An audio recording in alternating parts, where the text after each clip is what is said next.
Sara's Weeknight Meals is made possible by Sunsweet and... Cooking is the first kind of love you know. It was starting when I was a child, with my grandmother doing fresh pasta, and now I transmit it to all the guests. It's something made especially for them. Oceana Cruises, proud sponsor of Sara's Weeknight Meals. Sometimes all you need are a few simple ingredients to make a fast weeknight meal. Thanks so much. Worthy of a dinner party. So I have a perfect one today with just 7 ingredients. It's a pork tenderloin cut into steaks, sauteed with a creamy mustard spicy sauce with prunes and rosemary. Completely yummy. Then we're off to Savannah for a whole day of deliciousness with the folks from The Gray. Their James Beard Award-winning chef, Mashama Bailey, kicked things off with another easy, elegant meal. What I'm making tonight is a Dandelion Greens salad and also a duck dirty rice. Later, The Gray's Jono Morisano takes me on a tour of Savannah's super secret food spots. Sausage gravy biscuits. You weren't kidding, that's a big portion. Yeah, it's a healthy portion. Back home, my old buddy, Floyd Cardoz, brings the easy elegance with his signature Indian kebabs. I love kebabs. Okay. Everyday elegance is the name of the game today on Sara's Weeknight Meals.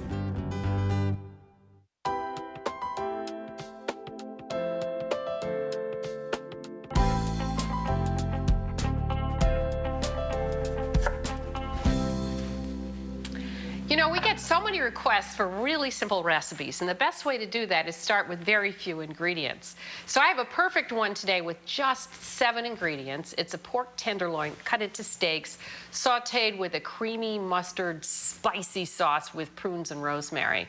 Completely yummy. So I just finished chopping up some shallots. Let me get those out of the way, and then we'll talk about pork tenderloin. I love pork tenderloin because it's such a tender cut of meat. And because it's so tender, it takes no time at all to cook, which is another secret of getting dinner on the table during the work week. So here we have a pork tenderloin. You want a big one. It looks like a lot, but it's probably only about a pound. If you can get a slightly larger one, even better, because this is going to serve 4 people. So I'm going to cut this pork tenderloin into 1/2-inch thick slices on the diagonal to make little steaks. The thing about pork tenderloin is it's very, very lean, and that's because it's tucked underneath the ribs and it's cushioned by other muscles, so it gets very little exercise. So it cooks very quickly because it's so tender. Don't confuse it with pork loin, which is larger and tougher than this cut. This is what you want to use. It's like beef tenderloin. I'm going to go wash my hands and my knife because I've just been working with raw meat. I'll be right back.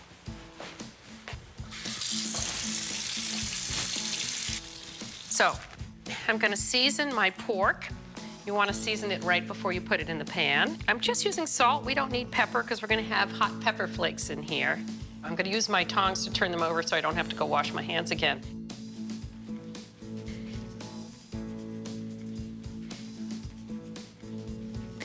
Let me crank this up, make sure it's good and hot. Okay, we're going to use a little bit of olive oil. And when I see it nice and it sort of gets wavy, then we know it's hot enough. But we want to get a nice sear on the pork. This is pretty thin. It's only going to take about 2 minutes aside. So I'm going to get my pork in. That's the noise you want to hear because we want a quick sear. We're not going to turn the pork steaks until you can feel them move a little bit, which means you've got a sear on one side. I need about 1/2 cup of these prunes. Now, I love prunes. They've got great depth of flavor, almost a little bit of a smokiness. They're not only good for digestion, but they're also good for women for their bone health. Now, just a little tip. When you're working with dried fruit and you don't want it to stick to the knife, you just spray your knife with a little bit of olive oil. There we go. And then it's so much easier to cut them in half and you don't end up with them all lined up on the side of your knife. There we go. We want about 1/2 cup, and I can see that my pork steaks are ready to be turned. There we go.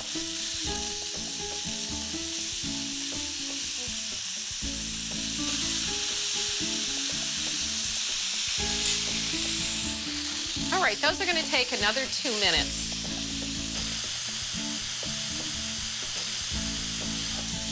Okay. I can see these are, just a little bit of give. We're gonna get them out of the pan. Look at all that wonderful brown stuff at the bottom of the pan.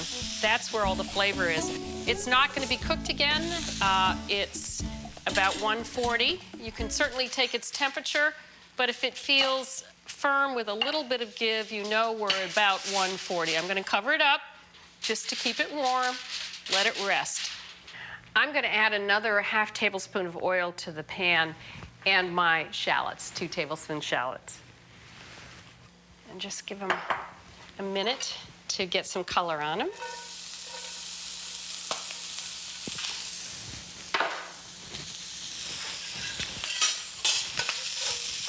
This just adds nice depth of flavor, onions and garlic. I could have added garlic, but I was trying to keep the number of ingredients down. I'm gonna measure some white wine. I need a ½ cup. And a dry white wine is what we're looking for here. I'm gonna take the pan off the heat and add the wine to it. Wine actually isn't high enough alcohol to catch fire, but I just like to promote good habits. You don't want to ever add, let's say, brandy to a hot pan. It could catch fire and then you'd be sorry. While that's reducing, I'm going to get my rosemary ready. We need about 1.5 tablespoons of rosemary. You just mound it up so it's all one, and then cross slice it. Okay, I'm going to say that's enough. Oops.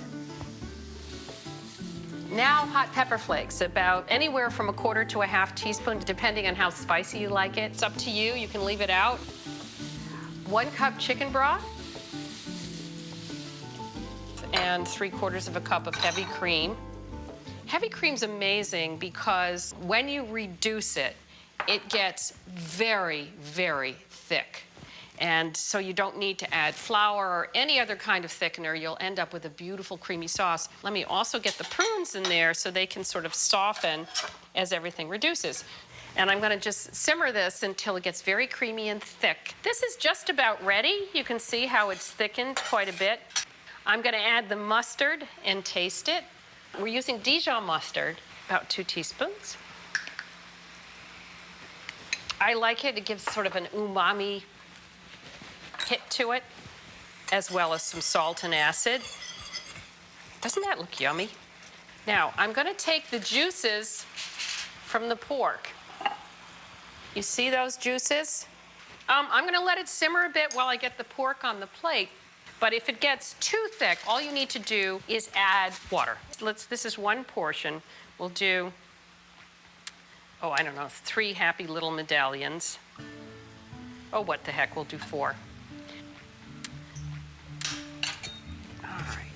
So now we want to put some of the prunes on top and then spoon the sauce on it.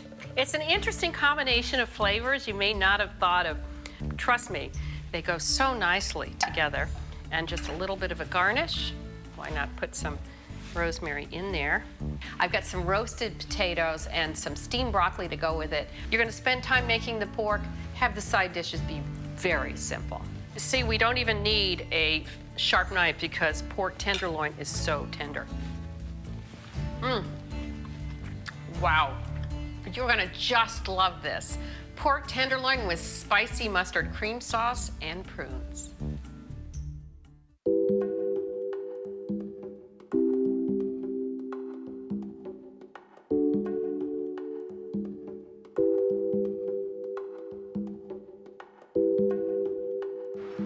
One of the coolest restaurants in Savannah is the old Greyhound station, gussied up into a sleek new restaurant, The Grey. Nice first push, everybody. And at its helm is a former local girl who came back to put her stamp on Southern classics with a modern twist. Kind of like the old bus station itself. Except that space was segregated and this space is run by a powerful young black woman. Yeah, it's ironic, but Mashama's food speaks for itself. I found that out when I went to cook with her at the home of her business partner, Jono Morisano. All right, so what I'm making tonight is a dandelion green salad with some squash and pecans and a little chili darble for some spice, and also a duck dirty rice. Ooh, that's exciting. So I'm excited. Yeah. I'm gonna go get some wine. All right. Oh, I think we need that. Yes, absolutely. See you when you get back. All right. What you can do is mince the garlic and cut the sun-dried tomatoes really small. That'll be perfect. All righty, I can do that. And you're going to get started on the dressing. And I'll grab the pecans out the oven. Now, this is a fascinating dressing. Did you come up with this? Yeah, I think I did. I'm obsessed with nut milks lately. Okay. You know, isn't it funny how you go through fads when you're a chef? Yes. I love the texture of them. I love the complexity of them. This adds a little bit of body to the dressing. About a cup of toasted pecans. I toasted them at 300 degrees just to get that even sort of toasted flavor. Okay. So I'm going to add a cup of water. Okay. Because I want it to be nice and thick. And you can add it all in together. Right. And then I'll put the lid on. Okay. Okay, now you turn it on. There you go. All right.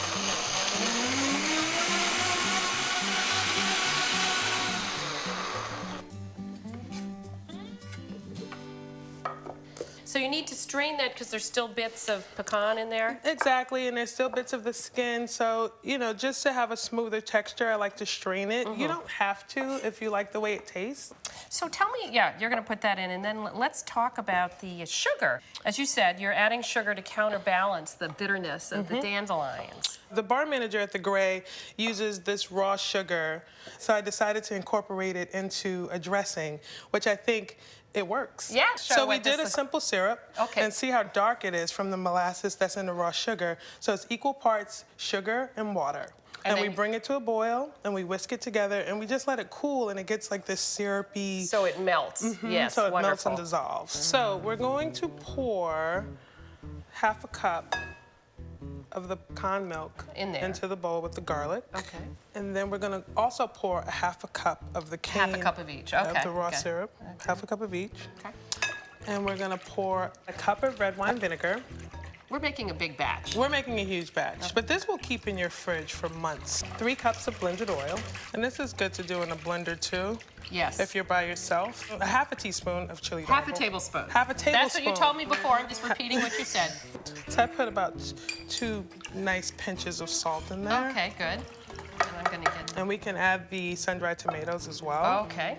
Now, sun-dried tomatoes is not Southern, I don't think. It's not, but yeah, I like them. And they're a good substitute for raisins, I think. Oh, that's an interesting idea. Substitute for raisins. So I guess it's a little awkward pouring it over the salad with that, so we'll just... Yeah, we'll just put it in here. Yeah, we'll just put a little bit, which I think is plenty.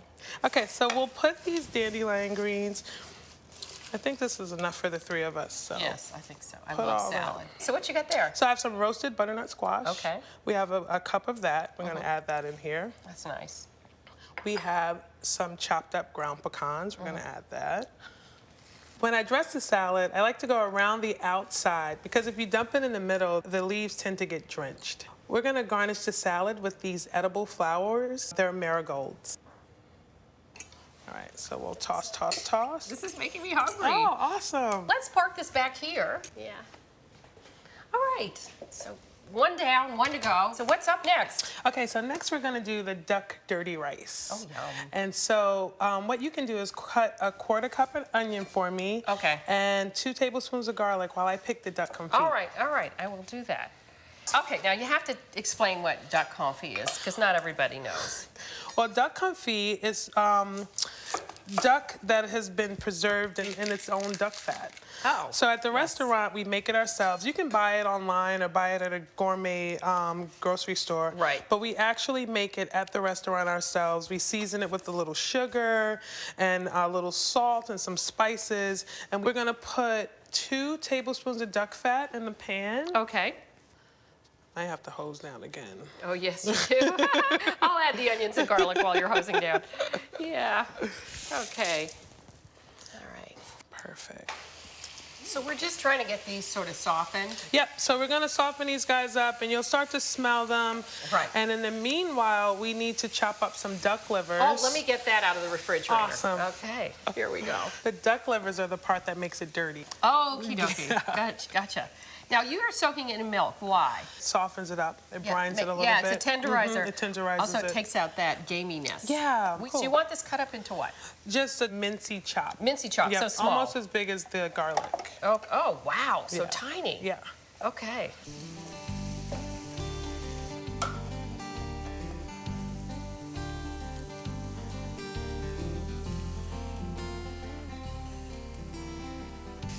Okay, so this is brandy. Yeah, Oh. so we're gonna add 2 tablespoons of brandy. So Okay, so we just reduce that down? Just reduce that down. It adds a fragrance to it and just kind of adds a little bit more Ooh, I complex. can get of it. Yeah, I love it. Okay, so what's going to happen next? So next we add our Carolina gold rice. 3 cups of that. So southern.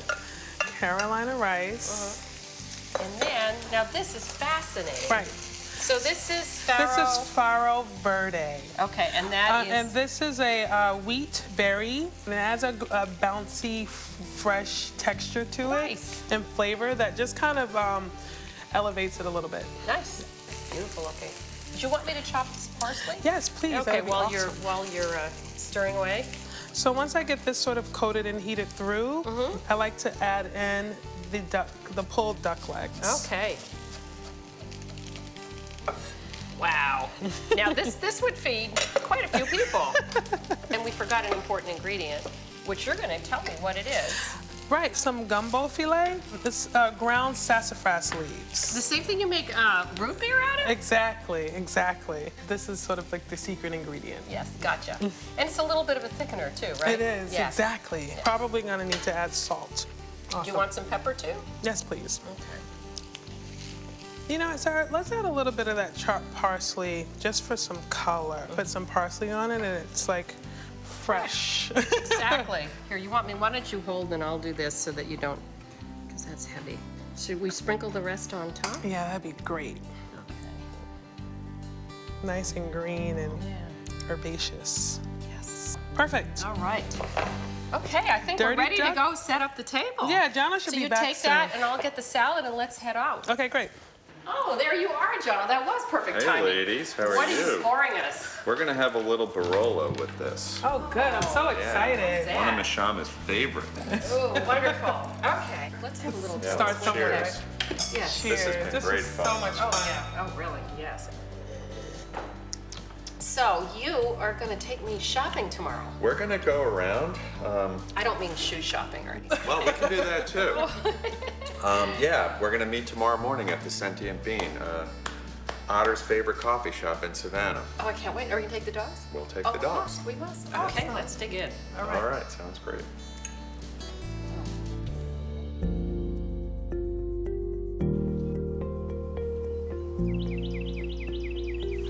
Hey, Jono. The next morning, I met Jono at his favorite coffee shop. So this is the Sentient Bean. Okay. Where we come after our morning walk through the park.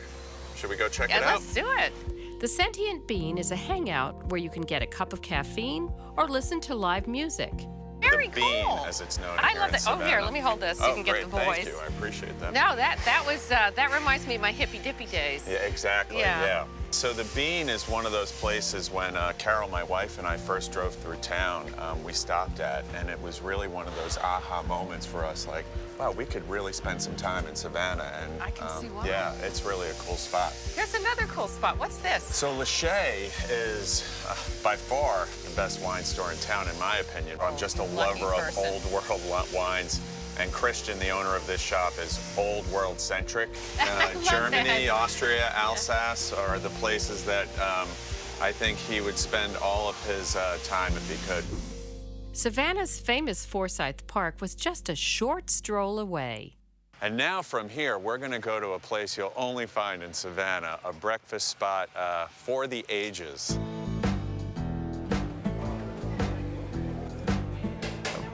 He was right. Nairobi's grits and gravy isn't on a tourist map, but it should be. I think it's a good choice. Thank you, sir. Sausage gravy biscuits. You weren't kidding. That's a big portion. Yeah, it's a healthy portion. This is really busy, huh? Yeah, as my dad would call this place a working man's joint. Right. And then this is kind of the food that sustains people, right? You know, the starchy carbs and the grits and the offcuts of meat. These biscuits are good. On Indian Street, another hidden gem. The service brewery run by an Army vet with a mission. Kevin, the founder and owner, wanted to build a brewery that focused on employing vets and honoring vets, and that's what he's built here. Everybody that lives in Savannah is really proud of this place. It's one of the first micro brews that popped up in town, and we all think of service as ours here in Savannah.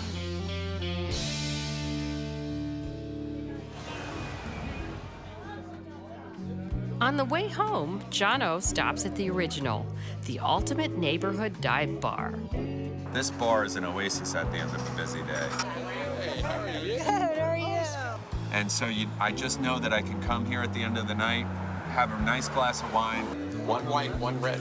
Yeah, no, I love it. Yeah, makes your mind up for you. You know, you always run into someone at the Original, and you can talk to some people that you haven't caught up with in a while, or you can just sit by yourself and have a quiet glass of wine and, you know, think about the day and think about tomorrow. Good to see you guys. Italy was so good. I love Indian food, and no one does it better than my buddy, Chef Floyd Cardoz.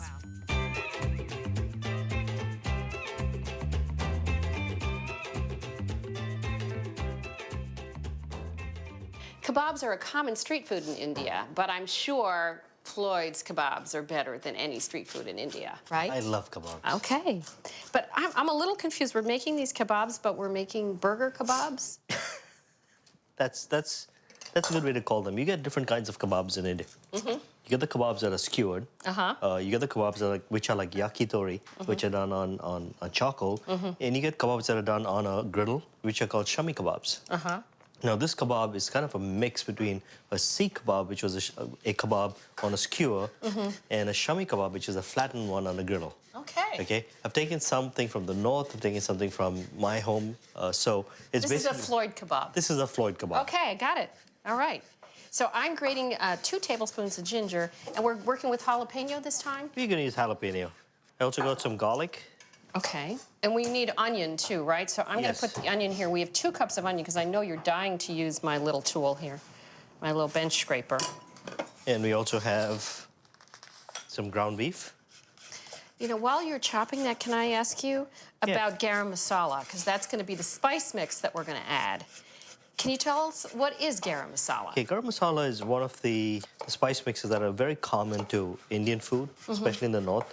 And it's more of a finishing spice. A finishing? So you always add it towards the end, or you add it to something that you're going to cook very quickly. If you're making a braise, like a curry, you'll add it at the end. So we have a garlic. And you want me to chop up some cilantro. Okay. So I have my ground beef, add a little bit of salt. And we have the egg. And pepper. Did you put your garam masala in already? We need about a ½ tablespoon. Okay, I'm gonna just guesstimate. Should I mix this with my hands? Oh, yeah.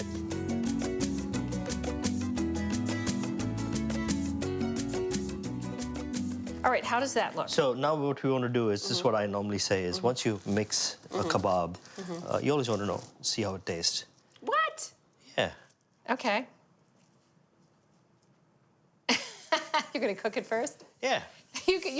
That was like the drum roll. I was like, he's gonna stick that in his mouth. I do this all the time too with something I can't eat raw, so I make a test pilot. I make a small test. So we're gonna take it out. It's gonna, you know, and we're gonna taste it. You're gonna have a piece, and I'm gonna have a piece.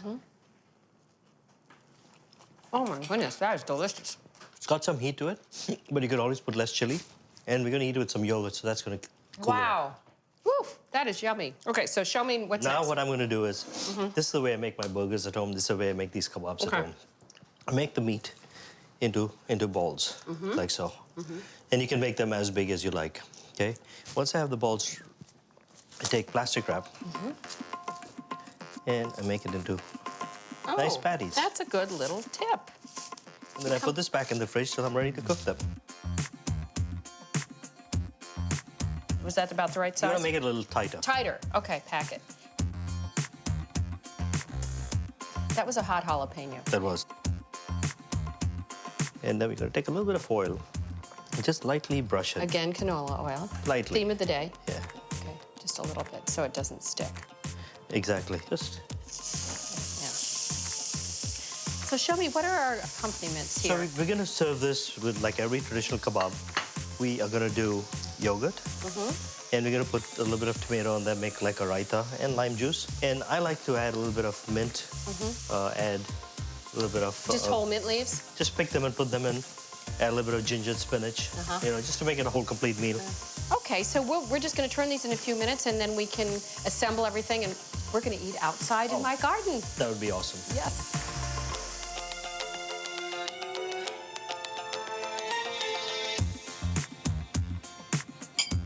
So we've got Chardonnay here, but what would you recommend with Indian food? You could have it with red wines, Shiraz, Merlot, Anything Cabernet. goes. Anything goes. Yeah. As long as it's not an old wine, Yeah. and as long as there's not too much of chili in there. Yeah. There's a lot of chili, then I would say go with the Shiraz or a Zinfandel. Okay. These work very well. All right. Well, listen, thank you so much for coming. I hope we've inspired you to travel to India during the week in your very own kitchen. I'm Sara Moulton here with Floyd Cardoz. I'll see you next time for more of Sara's Weeknight Meals. Let's dig in. What I like to do is like to add a little bit of lime on top.